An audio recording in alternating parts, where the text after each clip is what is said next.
Welcome to this conversation as part of the Division G webinar series. It was launched in 2014 by the AERA Graduate Student Executive Committee. And these conversations highlight scholarship, discuss contemporary issues, and connect Division G members with the greater educational community. Division G focus on educational issues in social contexts, and such an examination takes under consideration social, cultural, political, discourse, and economic influences in education.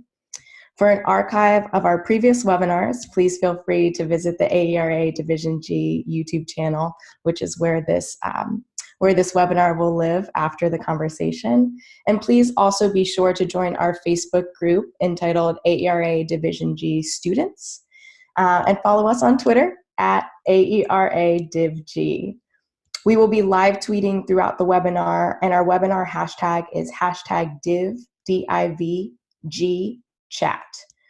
Thank you for joining us today. My name is Cierra Kaler-Jones, and I'm a PhD candidate at the University of Maryland in College Park and a member of the Graduate Student Executive Committee. I'm also excited to be joined by, I would like to introduce my colleague and friend, Jamelia Harris. And so, Jamelia, if you want to just introduce yourself real quick to the group. Hello, everyone. My name is Jamelia Harris. My pronouns are she, her, hers, and I am a fourth-year doctoral candidate in the UCLA Urban Schooling Program, and also the Division G Junior Rep. Awesome. Thanks so much, Jamelia. And so today we have the pleasure of hearing from Dr. Ruth Nicole Brown, Dr. María Torre, and Dr. Krystal Strong. They will discuss the critical work of scholars engaged in community-based research aimed at centering those who are living the issues that we are collectively studying and combating. Through reflective dialogue about the process, the challenges, and the importance of community-based work, the presenters will share their thoughts on how to make community-based research accessible to communities and how to further disrupt hierarchies between the researcher and the researched. Again, thank you so much, everyone, for joining us.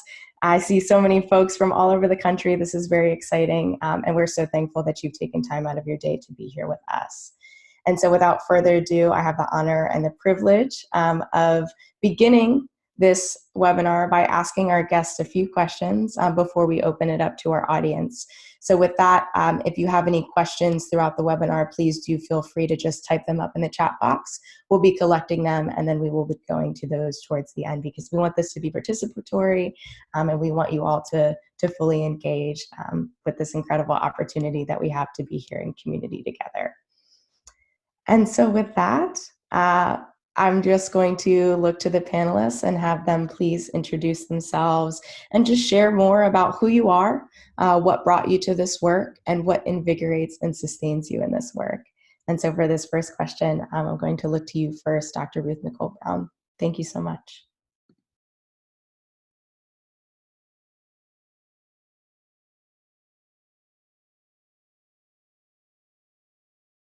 If we could please have you unmute yourself. Thank you. I'll repeat myself again. Sorry about that. I want to thank Cierra and Jamelia for facilitating this conversation. I'm excited to meet colleagues and talk together about this important topic that is exciting to me and is my life's work. So I am Ruth Nicole Brown. I grew up in the south suburbs of Chicago, specifically Park Forest, Illinois, and Chicago Heights, Illinois. I'm a first-generation college student, and I studied political science as an undergrad and as a graduate student. Currently, I am an associate professor of Education Policy, Organization and Leadership, and Gender and Women's Studies at the University of Illinois, Urbana-Champaign. My research and just life's work really is motivated by the study of Black girlhood. I've dedicated my professional career to creating community with Black girls for the purpose of Black girlhood celebration. I enjoy research and writing about the struggles that we encounter as we attempt to get to the celebration or like outdo the celebration. And currently I'm working on a project that merges theories of Black girlhood with the outdoors or being outside. What motivates and sustains me? The love, for sure. It's always the love. Every time a girl asks me, "Is so hot today?" I'm motivated to go the distance. Thank you very much. Yes. I'm now going to turn to Dr. María Torre to answer the same question. Hi, everyone. Thank you so much for organizing this, Jamelia and Cierra. It's really a treat to be with everybody this morning, yes, or early afternoon, I guess, depending on where you all are. It's really great to meet you, Dr. Brown and Dr. Strong, to see you again. I don't know, I think I came to this work as a granddaughter of an immigrant family, as a youth organizer for many years on the East Coast, in sort of cities in the East Coast. And so I never really thought about going to graduate school. I was really dedicated to working in communities, in neighborhoods, with folks sort of really in the struggle. But I reached a point where, after one too many, I don't know, crazy organizations that I was a part of that was dissembling or some such thing, kind of wanting to find a pathway where I could continue to work directly with people around matters of justice, but where we could collectively raise up our voice and hopefully be listened to in a different kind of way. So the idea that certain knowledges were valued and certain knowledges were not, again, was not new to me, as it's not new to many folks, but it really grounded my experiences, where folks would look at my grandparents, and instead of talking to them because of their thick Spanish accents, they would talk to me as a little kid, communicated a lot to me around, again, sort of whose knowledges mattered and who counted and who was valued. And so all of that, the organizing, my own biography, really led me in graduate school to connect up with folks who were bridging sort of those critiques of knowledge and research and the production of research together. And so my work from the very beginning, not unlike what we just heard,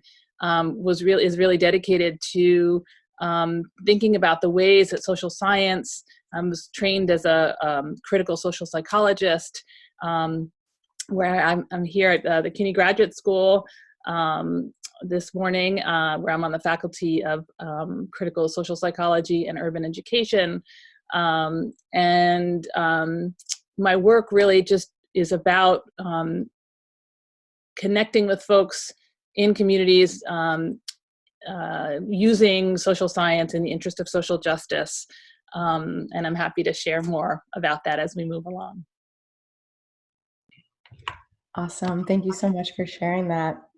I'm now going to turn to Dr. Krystal Strong to answer the same questions. Greetings, everyone. I am so excited to be here with you all today. I am so grateful for Cierra and Jamelia. Again, I'll just echo the previous sentiments. Just thrilled with your leadership and also to be joined by esteemed colleagues. I'm Dr. Krystal Strong. I am an assistant professor at UPenn's Graduate School of Education, and also affiliated with anthropology, which is my disciplinary background in Africana studies. And I have to say that when I think about what has brought me to the kind of work that I'm doing, it's really education and activism. Much of my work is about education and activism, and that's because I have been formed by education and activism. Like others, I am a first-generation college graduate. I'm from the city of Philadelphia, which is also where my, university is located, which, makes for a complicated set of relationships and positionality that really informs the kind of work I do and who it's for. But I also had just some incredibly formative experiences. I think when I went to my undergraduate institution, NYU, I don't even know if I knew what a PhD was, but I had the most amazing undergraduate advisor who was a Black feminist anthropologist who really modeled for me that there is a possibility for what happens in the academy to be transformative, not just for people who have access to these institutions, but that we can imagine a different kind of research relationship and process. I was also really fortunate to have the ability to study abroad. I studied abroad in Ghana. Very shortly after graduating, I had a year in Nigeria, and those international experiences throughout the African diaspora on the African continent have deeply shaped how I understand myself in the current work that I do. And as important, if not more importantly, I started doing organizing work when I was an undergraduate student, community organizing work with Black communities who were thinking about educational alternatives to the public schooling system. And I very much understand myself as a scholar and organizer. And so in terms of my actual research work, I'm a political anthropologist by training. Much of my work so far has been around young people's activism, mostly in West Africa, some other African countries, and also across African diasporic communities. More recently, I have, by virtue of being a Black Philadelphian in a university based in Philadelphia, a more recent project that's about documenting and doing storytelling around experiences of displacement and change in Black Philadelphia. That project is very deep and close to my heart. And, I think for me, what really sustains me is just a commitment to being deeply connected to processes of liberatory work. For me, this is about engaging in and participating in the processes of creating the world I would like to see. Zora Neale Hurston has this quote that I love. We're actually birthday twins, and she's also a Black anthropologist, so I draw a lot of strength from her legacy. She says that research is formalized curiosity, is poking and prodding with a purpose. And I love that so much because I imagine something that connects all of us is that we're deeply curious and we have a purpose. And so for me, that's really at the center of this. And, the desire to continue to be in community and show up for the communities that are important to me. Thank you so much for sharing all of your wisdom. I'm just so honored to be a part of this space and conversation. And so you've all kind of shared what has brought you to the work.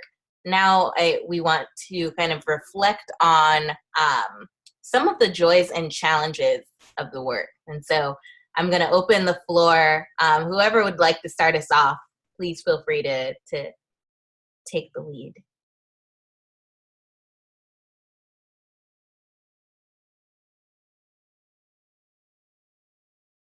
I guess I can start. So I alluded a few moments ago to just the dynamics of being at an institution that is based in my actual community, not my chosen community, and the complications of that. I should say that, it wasn't actually until my job interview 4 or 5 years ago almost that I ever stepped foot on Penn's campus. And so I think that is quite telling. And so, this is something I never allow myself to forget, that members of my community don't have access to this space. And so being here requires me to think about that, to think carefully about what it means to be here, what it would look like to, disrupt these relationships. Particularly because being associated with institutions that have a tremendous role in reshaping communities, very often negatively, means that, appearing to represent or be a part of these institutions is not actually helpful. It doesn't necessarily engender trust.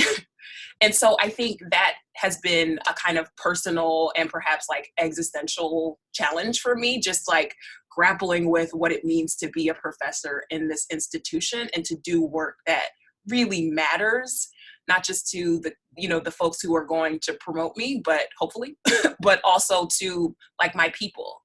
And so, you know, I also think just the role of the scholar in our contemporary university is a really complicated one. And it's something I encourage all of my students to really grapple with, you know.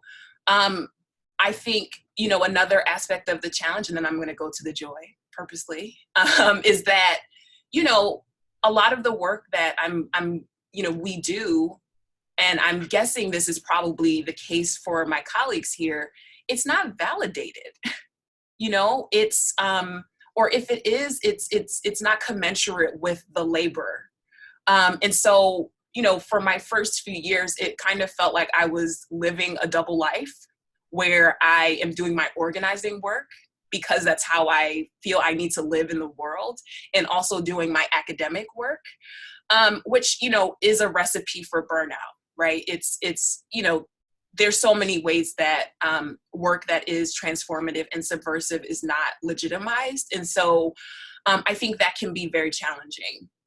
However, for me, I think where I have felt the most joy is when I've been able to bridge those gaps.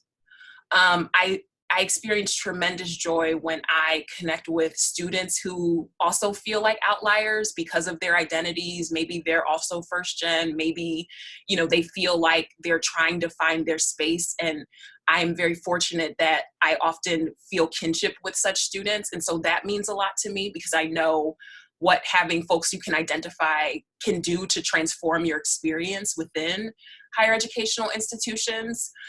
In addition to that, I think I've been able to do work that really does allow me to be like my organizer self and my academic self. So for example, I teach a class now called Activism Beyond the Classroom. And it's a class that literally exists to connect students with local organizing work, to produce public scholarship that we imagine is actually useful to people outside of this institution. And so that feels good. It feels useful. Then, you know, being able to do work that kind of explores the relationship between my institution and local communities, and local communities in general, I think also brings me joy because it makes me feel like there is a purpose for me being here, that, you know, just being here is in and of itself is not beneficial. I mean, it's personally beneficial, but how can it be more beneficial than that? And so I think the more I'm able to bridge those gaps, I feel great joy about that.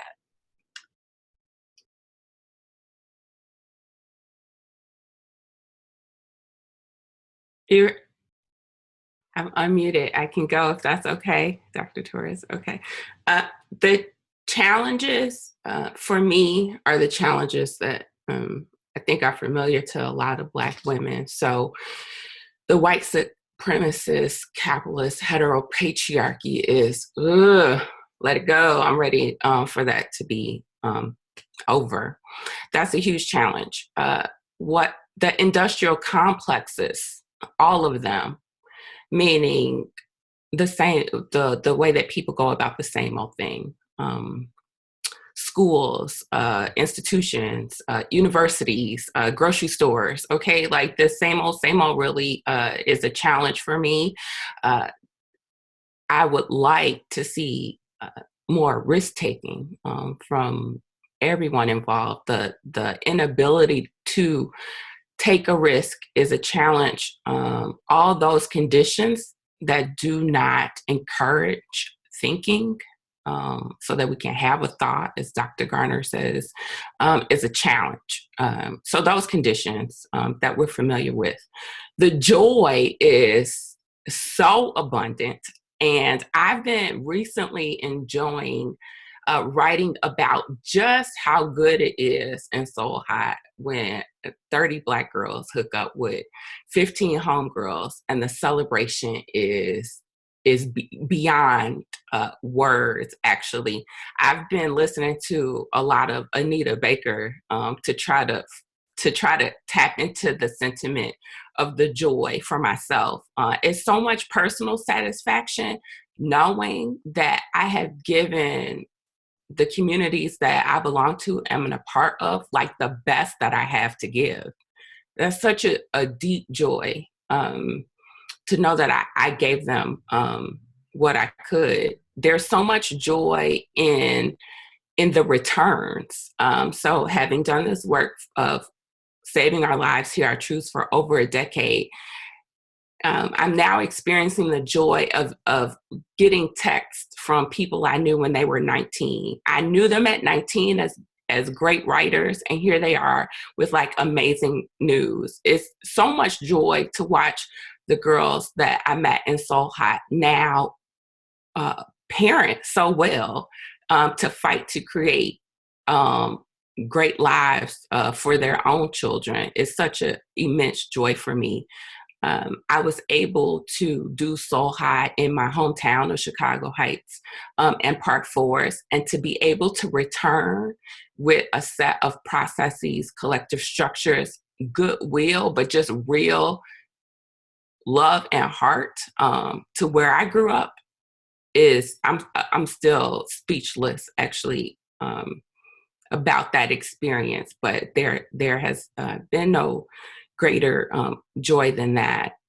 There is so much joy. I've recently spent a lot of time, thanks to my colleagues, Siobhan McKissick, in the Rare Books Library with the words of Gwendolyn Brooks and her archive. And from her words, I've been thinking about leadership as what you bring, what you desire, and how you extend on all of those things. And so much of the joy for me is related to Black girls out loud. It's spoken, articulated, danced, moved expressions of desire. When Chelsea says, it's so hot today, or another girl, or Chelsea says, Dr. B, so hot, needs to travel worldwide. Like, every time somebody reaches back and tells me Soul Hot needs to do this, we want this for Black girls, we want this for our daughters because it was so good. Regardless of whether or not, the collective labor is there to bring that desire to life, there's joy there. There's joy in watching Blair organize Soul Hot. So I can go on and on. I really am enjoying being in the joy of the work right now. Thanks for that question.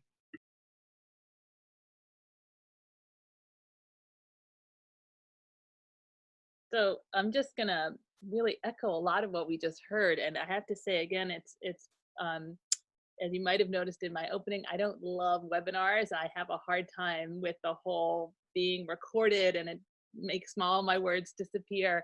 But I have to say, it is such a joy and a treat to be connecting with folks who are doing this work in other places. I feel like one of the, not to jump to the challenge, but one of the challenges also is that a lot of us bridge these worlds in the academy between organizing and academic work, with communities both in and outside the academy, that often we're sort of isolated or working in silos, and we don't get to know and meet each other in the same kind of way. So it's really lovely to, and I feel like I'm like jotting down all of the words, that absolutely the joy and what sustains me in this work, and why I've been doing it for 20 plus years at this point, is because it's a way to, exactly what you just heard, is a way to like build the world that we all want to live in. That it allows us to disrupt. It allows us to imagine and think about what transformation really looks like, and to work towards it, right? I mean, we are living in times, I don't even have the language for it anymore, right? It's an intensity of the kinds of oppression and systemic discrimination and that have always existed, but the intensity right now, the onslaught, is something. And to be living in this moment is exhausting. It's psychically exhausting. It's violent on so many levels, right? And so for us to have things in our day-to-day where we are rooted, where we are grounded, we are working together in solidarity, in our communities, in communities that we connect with, to actualize something different.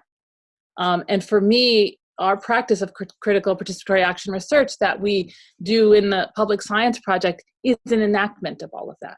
It's an enactment of love, of a sense of responsibility, of purpose, of trying to figure out where I am sitting, how is it that I contribute to a more just world, both in my own communities, in the many different communities that I'm a part of, in communities that are under siege, right? What is our responsibility to each other? How do we encourage the risk-taking, right, that Ruth Nicole talked about? Amen. I'm not even a religious person, but amen. Like, we need people to be like stepping out wherever they are, whatever little corner you're sitting in. What is your role? What are the relationships that we can build together? How do we leverage power? How do we, support each other's vulnerabilities and to reduce the vulnerability? How do we engage history and remember those who've been in struggle for a long, long time? The wisdoms that they share with us that people have tried to push to the margins. How do we lift that back up so that graduate students know in the social sciences that actually there is a long legacy of people who've been trying to do this work, who have done this work, but have been systematically kind of pushed to the footnotes and then finally right off the page. Right? So those of us who sit in, who are teaching courses, how do we, both with the research that we do, but in the readings that we assign, make sure that history, those connections get made, right? Not just with contemporary work, but with also the legacies that have been brushed, out of our memories. So I guess I think that's all. I just want to say that to hear love in a conversation about scholarship and research, about what happens in the academy, doesn't happen enough. I don't think it's an accident that this has been organized by graduate students, right? We need to be pushing the folks who are just stayed in the status quo to open up and to recognize what's at the heart of all of our work, why this matters. We don't need more research in the world unless there is purpose for it, unless there is use to change the conditions and that are particularly extreme in this moment. So onward. Wow. I feel like my heart is exploding because all of what you all have shared, and I know that I speak on behalf of Jamelia and the rest of the community, is so important to us, especially as graduate students, and just how you all have talked about the challenge of the oppressive structures and the oppressive systems that continue to confine and constrict ourselves and the communities that we aim to highlight and amplify, but yet you still find the joy and the excitement of what would it mean to work towards a world that we can't envision right now because it's not a just world that we live in, and how do we continue to fight for that? And so for me, I know that's so powerful, and I'm just like scribbling all of the things that you all are saying and just really thankful for that inspiration in the work, because I know that it's challenging and I know that it's hard. So to hear exactly like you said, Dr. Torre, the love and the joy despite the challenges really sustains me and makes me look forward to the continued work that's to come. And so I know that you all have talked about this a little bit, but I would love to hear more about how do we, in thinking about the audience of graduate students and other folks that might be joining us, we might have some professors and faculty members on the line, but how do we further disrupt hierarchies between the researcher and the researched, whether at the individual level or at the collective level? Like, how do we just continue to disrupt that, even though recognizing the challenges of the oppressive structures that try to keep us down?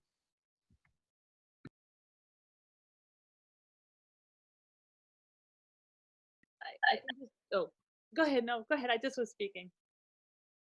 Well, I'll just start and then jump in and I guess for me, what grounds my participatory work with folks is that I think, I try to create collective spaces, and I say I, but it's really we try to collect collective spaces where, folks can bring their whole selves, where we try to be really honest with each other about who we are, about what our positionalities are, about what our commitments are, like what our senses of purpose are, and then the gifts that we bring to the group, whether it's, in my case, an understanding or whatever, a legacy of doing participatory methodologies, and talking about a language of research, and also, my biography and the various ways that I'm positioned and the politics that I have, and creating space for other folks to do the same, right? And assuming that everybody is bringing gifts, that everybody is at the table because we need to be there. It's essential for all of us. A lot of the work that I do bridges a lot of different communities, and brings folks to sit down and to engage together, folks that may not normally sit down next to each other, in a sort of in a new space. And I found, interestingly enough, that, not interestingly, sadly perhaps, that's really unusual. And most folks don't get to sit next to people and be taken so seriously for their ideas, for their wisdoms, for their knowledges, for the gifts that they have to offer, that are rarely asked of us, and to then engage in issues that are urgent in our lives, and to bring all that to bear.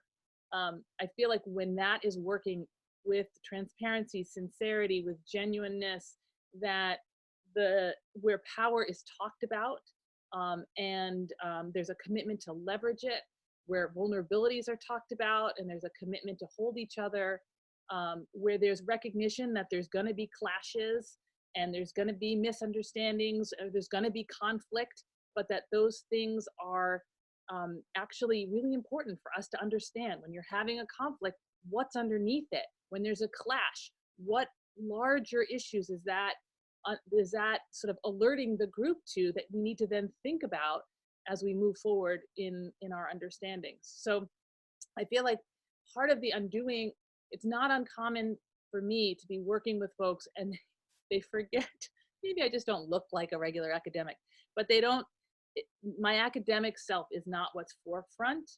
And I think in part, even though it's always there, it's because the way we're relating to each other is not about our status per se, but we are aware of our power, and we're always working it.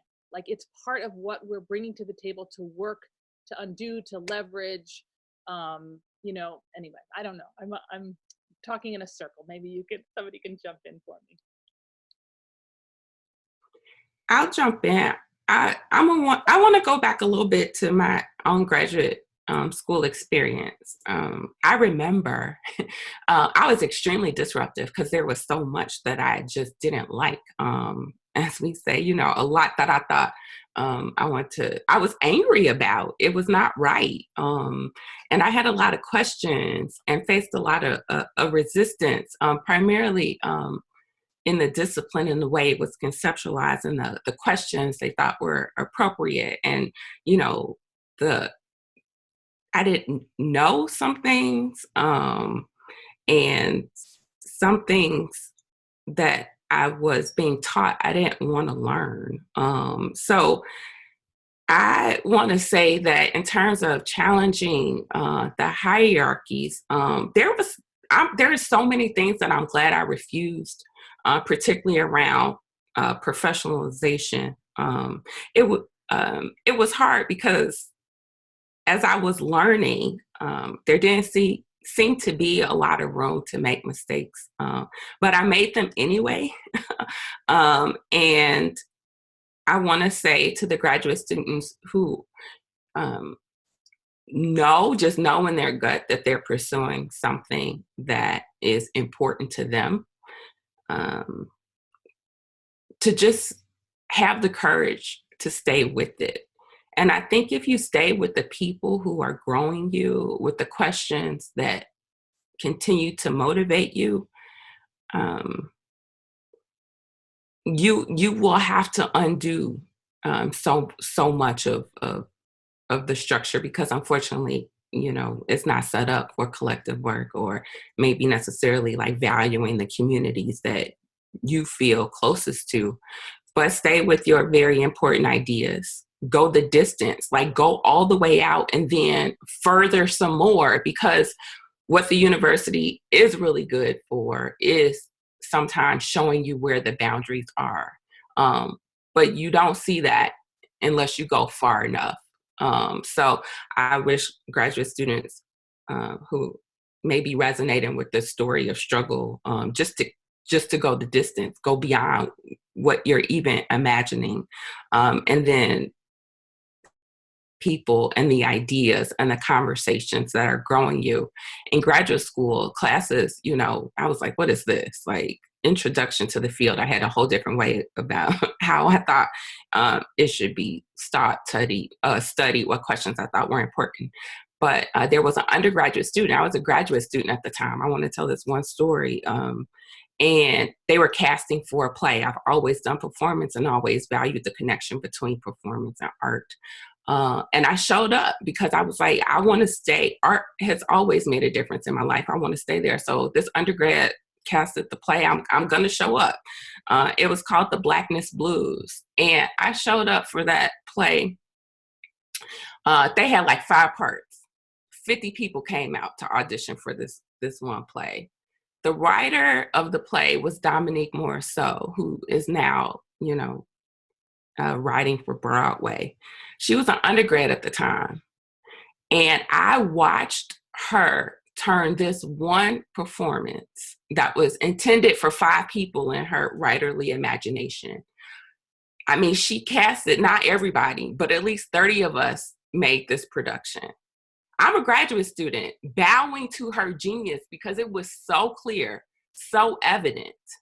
And she made us feel, all 30 of us, that this play was written for each of us. I had a part as a voiceover that she just created so I could be in it. But I'm so grateful because I'm still, I think it's important as a graduate student to learn from undergraduates. For sure, that's one of the hierarchies that I disrupted early, and I still continue to do that. But also then keeping with the lesson that I learned from Dominique. Every maybe challenge that I get, I'm thinking about it like, okay, this calls for 5 parts. How can I turn it into 30 and make everyone feel like this play was written just for them? Dominique certainly did that for me. And then, I still think the university owes her for like retaining me in graduate school, and so many other communities that really sustained it. So just stay with where the growing is, stay where the curiosity is, stay with the people that you want to learn from. If you see them doing something that's important to you and you want to keep and get that lesson, stay with it, and then make the structure sort of bow to that important knowledge. Because there's so much that the discipline is missing out on when it doesn't allow for certain things. But especially to the Black women graduate students, just know that you have as Nikki Finney penned, you have a right to the tree of life. It's absolutely yours. So go the distance, see the boundaries, and then stay with the people who can help build with you to undo some of the stuff that just has to go. I love that so much. And, I too would like to take a bit of a step back. I know the question is, how do we disrupt hierarchies between the researcher and the researched? And I think for me, the first part of even beginning to get into this question is, what is the research? What are we imagining the research is that we are going to engage in? And these terms of the researcher and the research, what do these terms mean? Must we accept these terms? What are other terms and kinds of relationships that we might imagine? And for me, these are really important because I think my greatest sense of power and purpose came from understanding that, number one, when we think about the academy, we're talking about, and also academic research, we're talking about processes that are rooted in coloniality and imperialism. They are rooted in extractive economies right? And so if I'm going to imagine otherwise, I have to first know what I'm getting myself into, right? And I think for me, part of beginning to imagine disrupting these hierarchies is to even trouble these terms. So, the researched as a kind of concept, it kind of implies that people that we might choose to engage with, that we might choose to be the focus of our work, are not already always producing knowledge, right? And even like some of the ways in which people mobilize the idea of community-based research implies that there are not always communities that are affected, embedded, doing work around the things that we are interested in. And so for me, I imagine my work in relation to the need to disrupt what is inherently an asymmetrical set of relationships. If I am here writing my, book, I am building a life on the access, the relationships that people have cultivated with me. What does it mean to try to balance the scales? An essay that I love to assign to my students in my research methods class is an essay called "Who Are You to Do This?" And I think that's the first question that we need to ask ourselves. I'd actually like to say, who the hell are you to do this? Because I think we need to subject ourselves to a deep, critical interrogation and reflection of our why. Why are you here? Why is it necessary for you to do this? Do you know that it's actually not necessary for you to sort of adopt this stance as the kind of all-knowing researcher? We do not have to exist in this kind of relationship. And also, I was a little triggered by some of Ruth Nicole's comments about graduate school, because I think that is not an uncommon experience for Black women, for folks of color, for people who are interested in thinking about the otherwise, the other possibilities that exist. And I think what really saved me was having a sense of my identity outside of this work, about my commitments that are not about professional achievements, but about like the larger collective commitments, the legacies, the people I'm bringing with me who have made it possible for me to be here. I have a duty and a responsibility to do right by them and to the people who are coming after me. And so that is how I orient myself in this kind of researcher space. Some of the ways that I have thought about what it looks like to disrupt hierarchy, I'm very grateful to have done my first academic work in a higher educational institution on the African continent, the University of Ibadan in Nigeria, which in and of itself is a knowledge producing institution. So I could not, maintain this idea of being the researcher in the research if I understand the people I'm engaged with as already producing knowledge. And so there were so many ways that my interlocutors, my comrades made demands of me. I never planned to be a part of student activism while I was in Nigeria, but my comrades made that demand of me. If you want to understand student activism, you can't do it from the sidelines, right? I got involved in a documentary project with students by virtue of the fact that I had a camera with me. And people wanted access to that tool, that resource. And so part of what I'm alluding to here is the ways that we ought to be open. We ought to have an ethical commitment to being directed by the people that we are engaged with, that we feel a sense of community with, to shape the direction of the work that we do, how we are allowed to show up. In addition to that, something that has become very important for me is thinking about access. When you think about how much of our work, if we are going in a conventional route, is behind paywalls that most people don't have access to, what does that mean for, our ideas about our audience, our community, people benefiting from the work that we do? And so one of the things that I've tried to work on is developing sort of publicly accessible platforms and materials that circumvent these sort of conventional, the knowledge production structures. It's very important for me. In fact, for all of my projects, I have a website, a mapping tool, some kind of public platform. I do this for my classes as well. And it's because I think we need to train ourselves to be publicly accountable, to be accessible, and to actually be in community with people outside of the academy. We also need to pay people when we have the capacity to do so, particularly if you do work in communities that are structurally under-resourced and marginalized, oppressed. If you have a stipend, if you're building a career, what does that mean for folks who don't have access to those materials? I appreciated a comment earlier about leveraging the tools that we have access to. I mean, this could be my kind of like first gen hustle mentality. Also, you know, just being from a city that is extremely working class and gritty. I'm looking all around me and seeing what is here that can be useful to my community in tangible ways. And so I think we need to think about these material, you know, realities and what we can do to perhaps not, I mean, disruption, yes, but I mean, every step we can take to balance these scales, I think, is one we ought to deeply consider.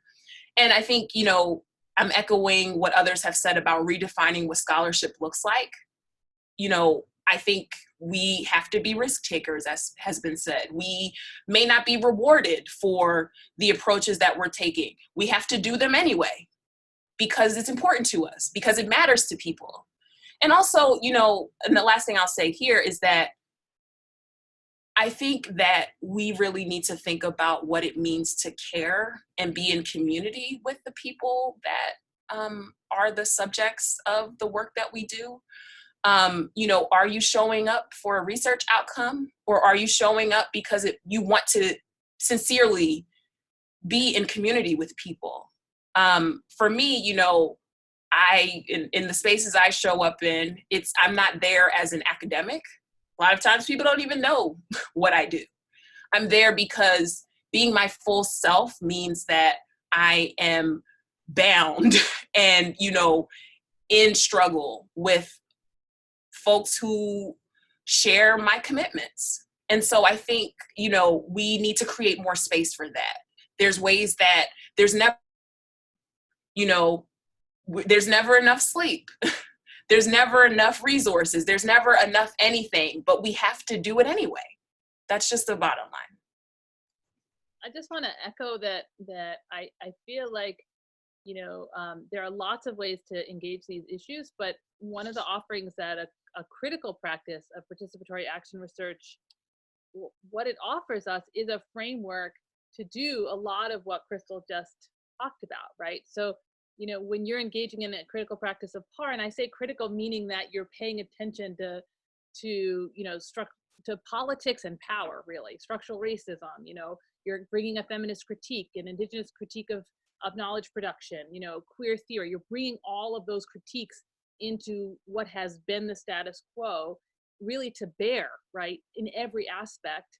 And you're engaging with what would be typically called the researched, or, you know, it's a whole transformation, it's a paradigm shift, really, right? So that you are no longer the researcher coming down from on high in the ivory tower, but you are coming, as Krystal just said, as your whole self, right? You're not denying your power and your privileges, you're bringing those, and you're bringing all the intersectional positionalities that you move through the world in, and you meet, and you're coming together. One of the tricky things around the proliferation of participatory methods right now is that a lot of folks think, oh, you know, I want to do this study, but I want to do it in a participatory way. And they just walk into a community that they have no relationship to, and they just start it, you know, and it's not quite that way, right? When you're engaging in a critical practice of PAR, you're saying, this is if the sort of point of entry is not because a community group, an organizing group, or whoever comes and says, we really need some like data. We want to think about what research might be useful to push our justice agenda. You know, maybe there's an ongoing campaign that they want some research to really support. If that's not how you're coming together, it's saying, you know, for me, I was living in a city where stop and frisk was an epidemic, beyond an epidemic. 700,000 people had been stopped in 1 year. There were 600,000, 500,000, 400,000 in the years leading up to that, right? It was a crisis moment. And my colleague and I, who were not being policed the way who became my colleagues were in that project, we were like, what are we doing? We're living in this city. What is our responsibility in this moment? What do we have to bring to this crisis? We connected with folks in a community that was being aggressively targeted, right? They were doing actually their own form of research around documenting these interactions, a group of mothers documenting interactions of the police and their sons.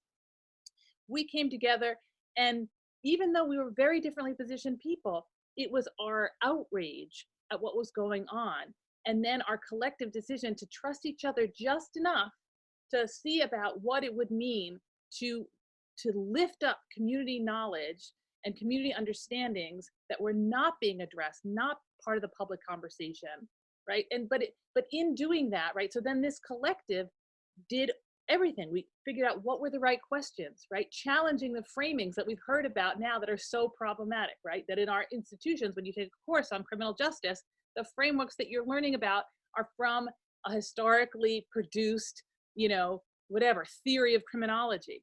No, instead we are saying, what are the right questions? What is the right frame to be looking at aggressive policing and racist policing in New York City in that particular moment, right?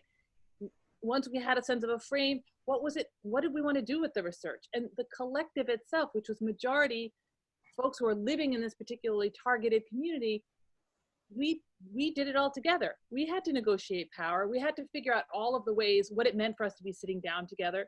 But that whole process was a paradigm shift into how research traditionally happens. There was no researched. I mean, ultimately, yes, there were people who were taking the survey that the group created, but even those folks felt like they were engaging. It wasn't like they were becoming the researched. What was the researched was the outrageous racist practices of the New York Police Department. That's what was researched, right? Folks who took the survey actually felt like they were testifying to what was going on in their community that no one was addressing. And now some of their peers were saying it is time for our voices to, collectively be reckoned with.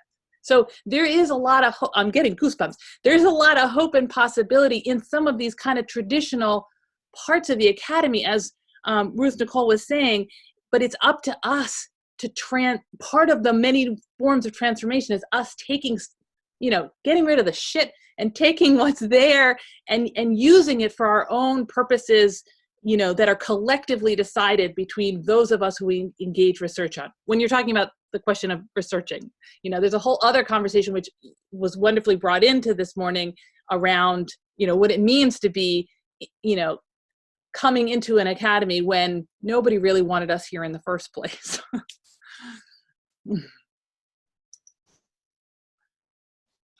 I feel badly, though. We've only left 5 minutes for these questions that are beautifully emerging on the side of our screen. No, we truly appreciate all of your wisdom, and we're just beyond marveled and blown away and inspired by everything that you've shared. So thank you so much for just all of the wisdom that's in this space. And so we have 4 minutes. And fortunately, our audience members have directed their questions specifically. And so I'm going to be following up with panelists because there's some questions that we, of course, won't be able to get to. But for the sake of our last 4 minutes, I'd like to direct this question from Lori West to Dr. Strong. Lori asks, can you speak more about the value and lessons of study abroad in Africa or other places? How does that impact your future positionality? I think in a lot of ways. I know for me, I'm the first person in my family to get on a plane, and then leave the United States that I'm aware of. And so, the ability to do so through study abroad was probably the only way at the time I would have been able to experience life and worlds and, ideas outside of the US box. I think in general, the academy has a tendency to be quite insular, geographically insular, disciplinarily insular, ideologically insular, and in education and many other disciplines, most people are focused primarily on US concerns. It's something that has been quite challenging as a scholar who focuses most of my work on, questions outside of the US one, but then in a part of the world that people often don't see as valuable on a number of levels, right? And so I think, for me, international experience, study abroad, opportunities that permit us to have a kind of experience with communities in other places. I think it really is important just for opening our own eyes to the fact that many of the systems and structures that all of the systems and structures we've talked about are not US specific. They are transnational. If we are imagining the possibility of freedom or a future in which people have the things that they need, these are transnational projects that involve transnational solidarities and struggles. And so for me, study abroad really activated that internationalist perspective that is certainly something that is very core to my work and my being.